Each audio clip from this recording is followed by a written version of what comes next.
سے پہلے والی ویڈیو میں 7 باتیں ہو چکی. اب 8ویں بات اللہ کے نبی جناب محمد رسول اللہ صلی اللہ علیہ وسلم فرما رہے وَكَانَ زَعِيمُ الْقَوْمِ أَرْذَلُهُمْ. اللہ کے نبی جناب محمد رسول اللہ نے فرمایا کہ لوگوں کا نمائندہ، محلے کا لوگوں کا سردار اور اسی طریقے سے لوگوں کا سربراہ جو ہے سب سے گھٹیا قسم کا انسان ہو. اور ہم دیکھ رہے ہیں کہ آج ہمارے زمانے کے اندر ہمارے نیتا، ہمارے محلے، ہمارے علاقے کے جو بڑے بنتے ہیں جسے لوگ اب بھائی کے نام سے جانتے ہیں، کہ ہماری قوم، ہماری بستی کے اندر جو انسان گھٹیا قسم کا ہو لوگ اس کو اپنا بڑا مانتے ہیں، اپنا سربراہ تسلیم کرتے ہیں، اپنا نیتا مانتے ہیں. وَكَانَ زَعِيمُ الْقَوْمِ أَرْذَلُهُمْ. اور ایسے لوگ جو جگاری ہے، شرابی ہے اور زناکار ہے، گناہوں کے اڈے چلاتے ہیں، لوگ ان کو اپنا بڑا مانتے ہیں، ان کو سلام کرتے ہیں. لیکن اگر کوئی 70 سال کا بوڑھا مسجد سے نماز پڑھ کے نکل جائے، ان کے پاس سے گزر جائے تو انہیں کوئی سلام کرنے کے لیے تیار نہیں ہے. اور جو قوم کا گھٹیا انسان ہے لوگ اسے سلام مارنے کے لیے تیار ہیں. اس کے بعد اللہ کے نبی جناب محمد رسول اللہ صلی اللہ علیہ وسلم نے فرمایا وَأُكْرِمَ الرَّجُلُ مَخَافَةَ شَرِّهِ.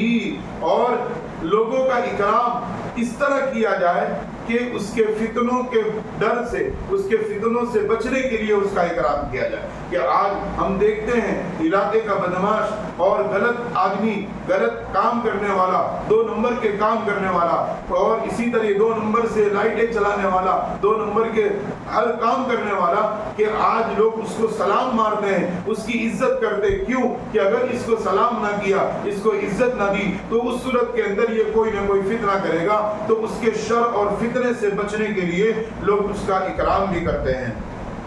اس کے بعد حدیث میں اللہ کے نبی جناب محمد رسول اللہ نے آگے کی بات فرمائی وَغُلِبَتِ الْخُمُورُ. کہ شراب عام ہونے لگے، شراب پی جانے لگے. آج ہم دیکھ رہے ہیں کہ آج بڑی بڑی کلبیں کھلتی چلی جا رہی ہے. نائٹ کلب الگ ہے اور اسی طریقے سے ڈانس کلب الگ ہے. جگہ جگہ کلب کھل رہی ہے اور ہماری قوم کا نوجوان کلبوں میں جا کے نشہ کر رہا ہے. کہیں شراب پی رہا ہے، کہیں انگریزی پی رہا ہے، کہیں دیسی پی رہا ہے. وَغُلِبَتِ الْخُمُورُ. بلکہ اب تو نوجوانوں کے جو گروپ بن گئے بیٹھکوں کے، وہ لوگ ایک جگہ جمع ہو کر کے نشہ کے عادی ہو رہے ہیں اور نشہ کے شکار ہو رہے ہیں اور شراب بڑے مزے سے پی رہے ہیں. اس کے بعد اللہ کے نبی جناب محمد رسول اللہ صلی اللہ علیہ وسلم نے فرمایا وَلُبْسِ الْحَرِيرِ.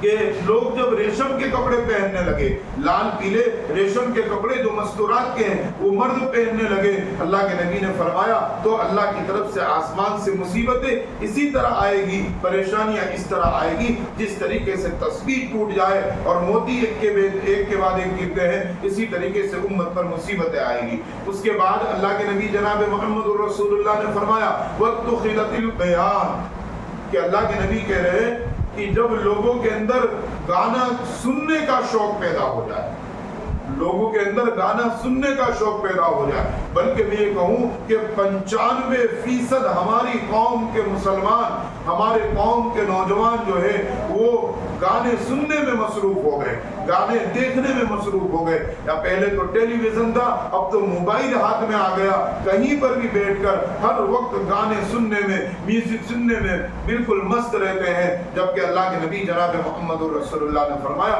کہ گانے سننے والوں کے کانوں کے اندر اللہ شیشے پگھلا کر کے کانوں میں ڈال دے گا. لیکن وَاتُّخِذَتِ الْبَيَانِ. آج کا نوجوان اتنے شوق سے، اتنے مزے سے، اتنے لذت کے ساتھ گانے سنتا ہے، کبھی اتنے شوق اور لذت سے اللہ کے گھر کی اذان نہیں سنتا ہے. وہ اللہ کے نبی نے فرمایا جب ایسا ماحول ہو جائے گا تو سمجھ لو تم پر مصیبتیں آئے گی، پریشانی آئے گی، ایک کے بعد ایک آئے گی. اور اللہ کے نبی صلی اللہ علیہ وسلم آگے فرما رہے ہیں والمعازف. اور ناچ گانے کی چیزوں کو بجانے کو لوگ اگر قوم کے اندر عام ہو جائے. آج ہم اس دور کے اندر دیکھیں گانا بجانا، ڈی جے، یہ ہماری قوم کے اندر بالکل عام ہوتا چلا جا رہا ہے. بلکہ مسلمان وہ مسلمان جس نے لا الہ الا اللہ محمد الرسول اللہ پڑھا، اللہ کو ایک مانا، نبی کے امتی ہوا، اپنے نبی کو تسلیم کیا، اس گھر کی مسلموں کلمہ پڑھنے والے کے گھر سے بغیر ڈی جے اور بینڈ باجے کی بارات نہیں نکلتی. وہ اللہ کے نبی کا کلمہ پڑھ رہا ہے اور اس کے اپنی شادی کے اندر ڈی جے بجا رہا ہے.